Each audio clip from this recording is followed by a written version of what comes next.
Đồng lại mía ban bản to sẽ thật nơiក្រោមកម្រិតសម្ពាធ1ភាគ3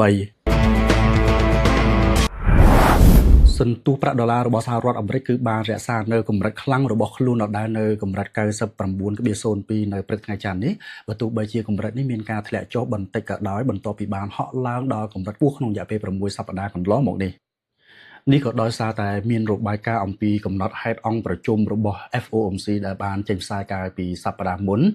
ដែលបានបង្ហាញពីជំហរនយោបាយតឹងរឹងដែលយើងហៅថា hawkish ដែលនេះបង្ហាញថាធនាគាររបស់សហរដ្ឋអាមេរិកអាចមានទំនោរទៅរកការរឹតបន្តឹងគោលនយោបាយរូបិយវត្ថុឬក៏យើងអាចនិយាយជាខ្លីថាអាចនឹងដំឡើងអត្រាការប្រាក់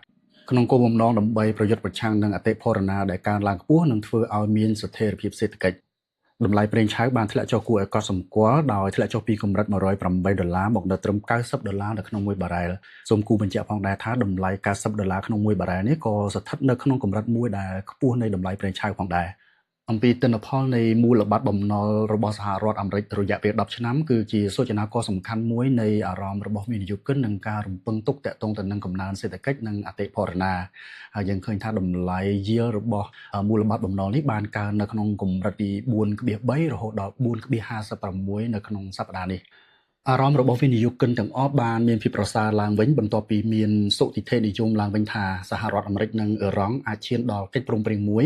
និងអាចបើកច្រកសមុទ្រ Hormuz ឡើងវិញដែលជួយឲ្យតម្លៃប្រេងមានការធ្លាក់ចុះពីកម្រិតខ្ពស់បំផុតក្នុងរយៈពេលថ្មីៗនេះនិន្នាការដំឡើងអត្រាការប្រាក់របស់ FOMC ដែលយើងហៅថា hawkish តម្លៃសម្ពាធប្រេងឆៅនៅតែបន្តការកើនឡើងនៅក្នុងកម្រិតខ្ពស់ដដែលចំណែកឯតម្លៃ yield ឬក៏ទិន្នផលនៃមូលបត្របំណុល10ឆ្នាំរបស់សហរដ្ឋអាមេរិកក៏នៅតែបន្តការកើនឡើងហើយភាពតានតឹងផ្នែកភូមិសាស្ត្រនយោបាយក៏មានការថមថយខ្លះដែលជាមូលហេតុធ្វើឲ្យតម្លៃសន្ទុះប្រាក់ដុល្លារនៅតែរក្សាបាននូវភាពខ្លាំងរបស់ខ្លួនដដែលហើយបានធ្វើឲ្យតម្លៃមាសស្ថិតនៅក្រោមសម្ពាធកម្រិត1ភាគ3គឺបានជួញដូរនៅក្រោមកម្រិត$4,560នៅក្នុង1អោននៅព្រឹកថ្ងៃច័ន្ទនេះការវិភាគ Fibonacci retracement កាលពីសប្តាហ៍ទី2កន្លងទៅយើងឃើញថាតម្លៃមាសបានច្រានចោលនៅកម្រិត2ភាគ3ដែលស្មើនឹង$4,770ហើយបានបន្តរុញចុះមកខាងក្រោមរហូតដល់កម្រិត1ភាគ3គឺនៅ$4,630និងបានបន្តធ្លាក់ចុះមកក្រោមកម្រិត1ភាគ3ដែលស្ថិតនៅក្រោមសម្ពាធនេះក្នុងរយៈពេល6ថ្ងៃកន្លងមកហើយគឺនៅក្រោមកម្រិត$4,560ចំណែកឯតម្លៃ RSI គឺយើងឃើញថាស្ថិតនៅក្រោមកម្រិត50ដដែលដែលនេះជាសញ្ញាមួយបញ្ជាក់ថាតម្លៃមាសគឺស្ថិតនៅក្រោមសម្ពាធ bearish in control ដដែល possibility នៃកម្រិតចុះមកខាងក្រោមនៅកម្រិតទី1 45.18 44.60 និង 44.10 ហើយប្រសិនបើជា 44.10 នេះបែកហើយតម្លៃសម្ពាធអតិផរណានៃតម្លៃប្រេងនៅតែបន្តនោះយើងអាចរំពឹងនៅជើងចាស់នៅកម្រិត4,100